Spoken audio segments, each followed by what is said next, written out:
Alrighty, this is a wonderful shot we got going on here.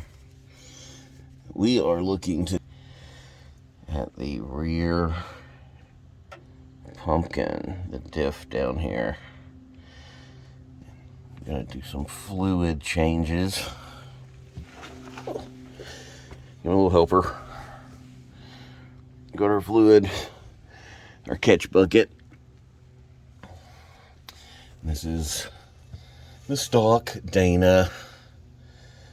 So everybody should know there is a drain plug on the bottom. Oh, there it is. Right in there.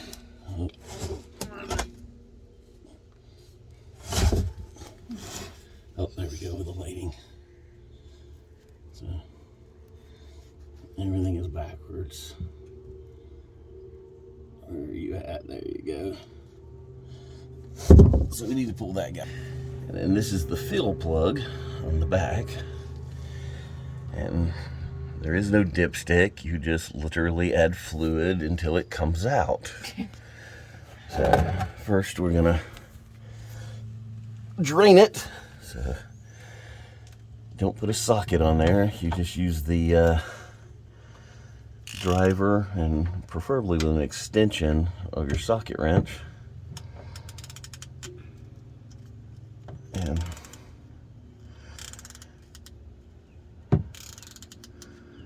get it loose. You might be able to twist it off with your fingers. Watch out, it's gonna well, it's not hot, so it won't be bad. no, you've been sitting overnight, so come on. Little bitty fingers. is it twisting? Yeah. Just stick your finger in the middle of it. There we go. Yummy. It's black.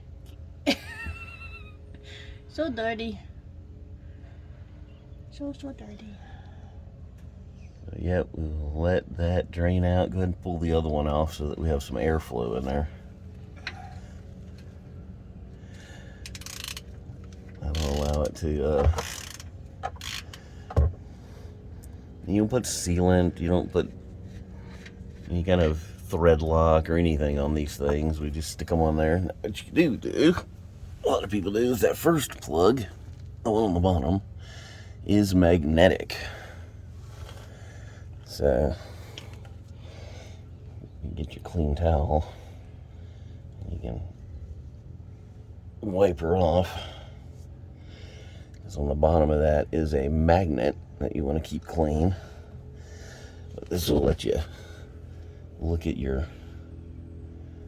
rear end. We used to call it rear end dope, but now I guess it's just oil.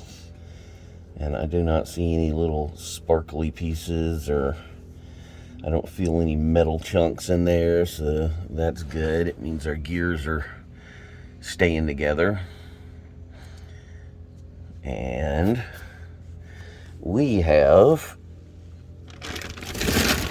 a Posi-Track unit back here. It is a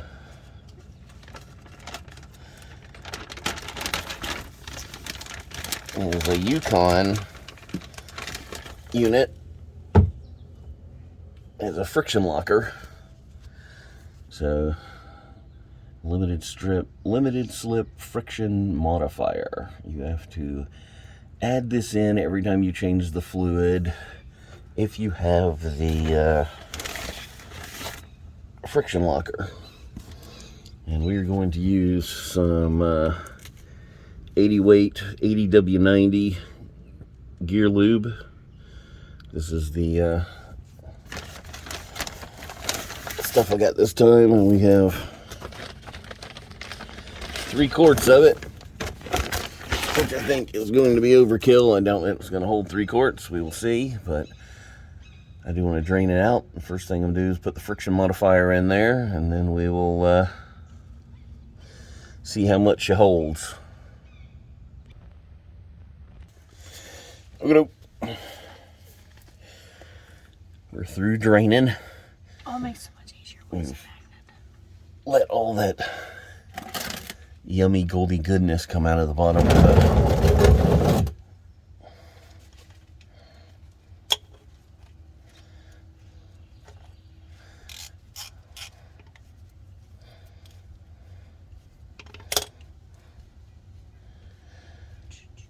We're going to tighten this guy up. Did you already check it? Yeah. Did you turn it?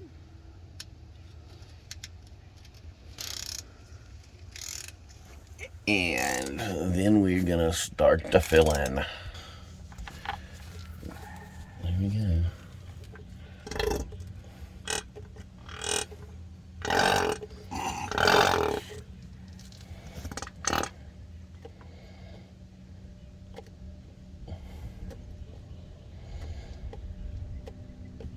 Add a quart.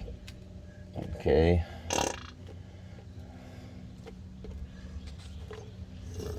Then pull that out real quick to make it easier.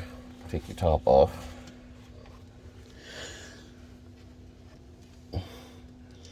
Yep. And then we're just going to put the friction modifier in there. It's all going to mix up anyway, and this way it's easier to put it in. We do the full bottle? Yeah, all of it every time.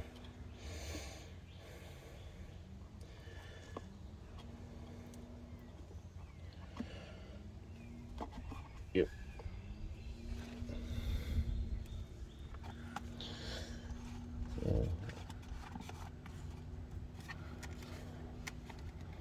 Don't focus on that. Let's see. Friction modifier. Let's try this. There you go. Limited slip friction modifier, you know, formulated to help, blah, blah, blah, blah, blah. But, you know, you spend too much money to put the rear locker in there and, or the friction locker, plus getting it added, plus the labor or the time that you take to do it, it's just not worth messing it up. So I've added that every single time I've changed the fluid back here since I've gotten the friction locker, which is not a full-blown posi locker. I know that. There's a wonderful little story behind that. We had gotten our re-gearing done by a certain unnamed individual who swore up and down that he was an expert Jeep mechanic. Apparently his version of expertise means sledgehammers and big wrenches, and he stuck the rear end together and it messed up the carrier, messed up the pinion and everything. So I had to get all that re-geared and done myself, and the carrier was so jacked up that for about the same price as replacing one with a factory unit, we could stick the friction locker in. So ordered one from Yukon and stuck her in there.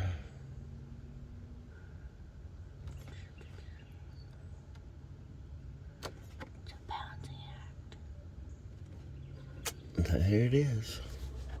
So we're going to keep topping this puppy off and be right back. So yeah, we topped it off until it came squirting out. Or rolling out pretty good. At that point, yeah, you just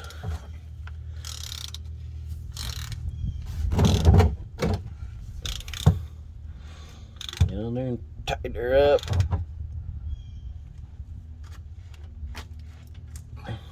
That's it. Wipe off the excess. Make sure it doesn't drippy. Wipe all that crap off.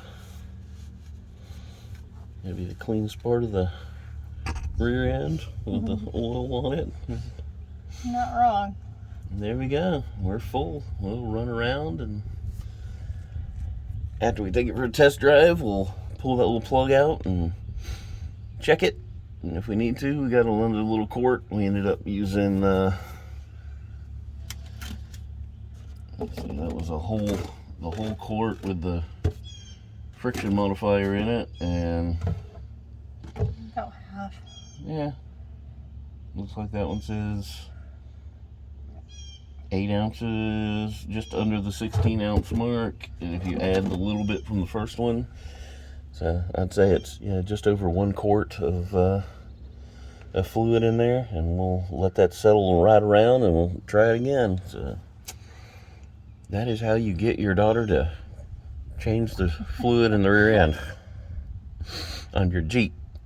So we have a 2015. This is Thumper. Yeah, she gets obviously is a mall pavement princess, because you can tell there's just not a speck of dirt under here. So make sure you clean that off really good. No dirt. Not a bit. What's dirt? I don't know what dirt is. So that's it. Yep. She's good, so she should hold up. We're getting ready to go to Jeep Fest in Maggie Valley next month. So a couple weeks away. We're just getting all the preparations and service done. So that's it. See y'all later.